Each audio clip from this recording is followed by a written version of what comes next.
Hello, how are you? Okay, this is Chong. Thank you for showing your interest about my uh, AV system that I just assembly and trial. So this is a short video going to introduce to you the features of this system, why do I need to use it, and then how simple it is. All right. Okay. What you see here at the top right corner of the screen, you can see me, uh, followed by uh, the graph on my top right and another graph on my right. All right. Um, you can see in here that we running healthcare simulations. Um, we need multiple perspective of the has the scenario training scenario progress. So in here, we are actually watching the mannequin's chest movement together with the ventilators waveform in here and the patient's monitors changes. All right.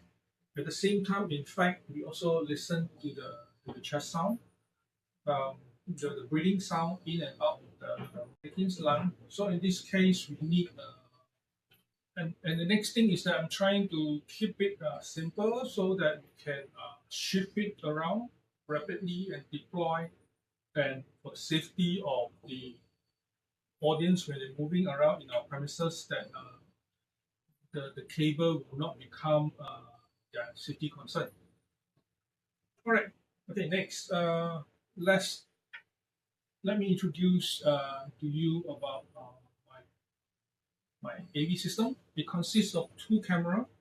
One camera right in front of me, okay, which is well, in fact, that is above the head of the mannequins. All right. Now you can tell that my camera is a PTZ webcam. Okay. Next camera is in fact well, just above me. I currently look down at my iPad. My iPad is linked to the AV switches so that if required, I can move about and then do some changes. For example, now I can switch to my mapping control.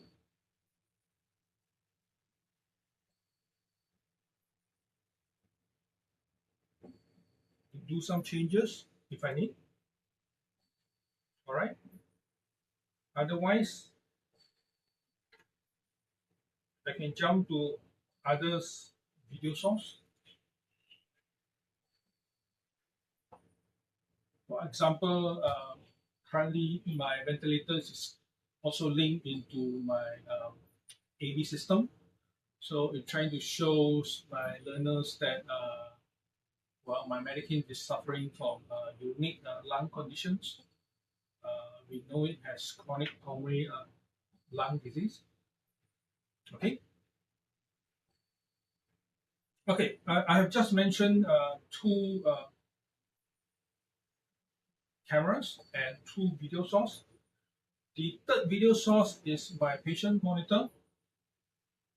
All right. So we can see any the commands from the mannequin's control software. Does it end up with the patient monitors? That is vital to do to provide changes in as the scenario progress, so that the learners have to react to both the ventilators and patient monitor changes. Okay. Um, my AV switches have multiple input, so it gives me the luxuries to have these unique inputs. One of them is EMR, electronic medical record system. All right, so that when simulations exercise is in progress, the learners will open it up, we'll explore the history of the case, what are the chief complaints currently, and what are the investigations they have to carry out. And the result will bounce back to them through the medical record system, and and of course their documentations need to be keyed in. So with this, I can push the EMR system to the audience. All right. So audience can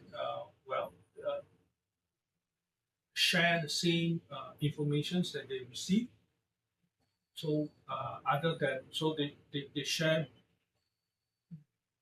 the informations. Example in here now is the ventilators, patient monitors, and electronic medical record.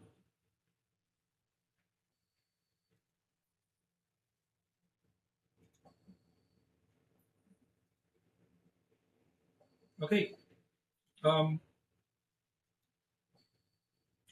The other one of the very unique video input is this closed captions video source that I put it in. It pushes this video into the switches, and the switches will take one the lower portions of the program output to the TV for the audience. Because we aware that not all learners learn by able to listen through the conversations, and some of them they just like the subtitle underneath their videos that help them to understand better for the scenario and the communications between the learners in this room. Okay. Okay. Next, this is one of the unique AV inputs that I'm having. This is my HDMI 1. All right. You can see that there is a lack of this video source. Okay, let me do the counting, and then you can see that the top right corner live captions is slightly ahead of the left top corner of your screen. All right. 1, 2, 3, 4, 5. 1, 2, 3, 4, 5. The reason being is that on your top right corner, the screen pushed to the audience, and at the audience TV will have sent another HDMI signals that back to the switches. So when I'm sitting at the control rooms, I can tell that the image, the videos has been sent to the TV, has what I has prearranged. All right, okay, and I also can take a look of the just below me at the right bottom corners of your screen. You can see the HDMI audio. Okay, so I can check both the audios and the videos of the viewing gallery or the viewing room. So I will try my best using the technologies available, not to miss the audience out in simulation training. Okay.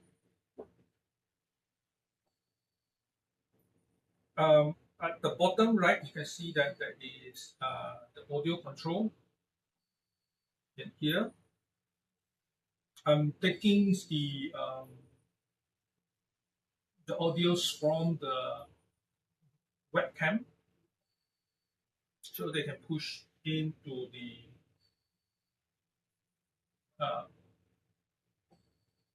to be used for the audience. All right. Okay. Due to the multiple video and audio input in here, we have the luxuries of, for instance,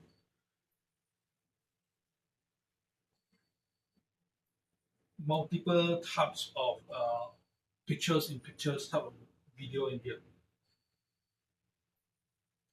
So if there's ventilators changes, we can post this page while the learners are perhaps doing some procedures. The video can capture their activity as well. Um,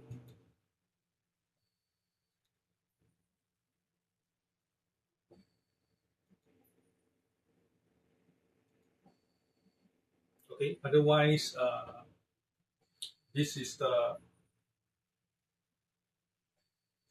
this is usually my welcoming page.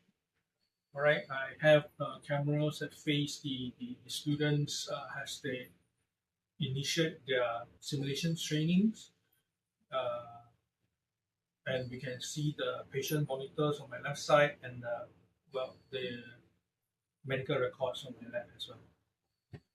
All right, so well, I'd like to thank this the advancements of these AV technologies that allow uh, me to customize this for my needs. Okay, that well, I can't imagine 2 years ago that we do not have the freedoms due to the limitations of these technologies. Okay, see you in the next video.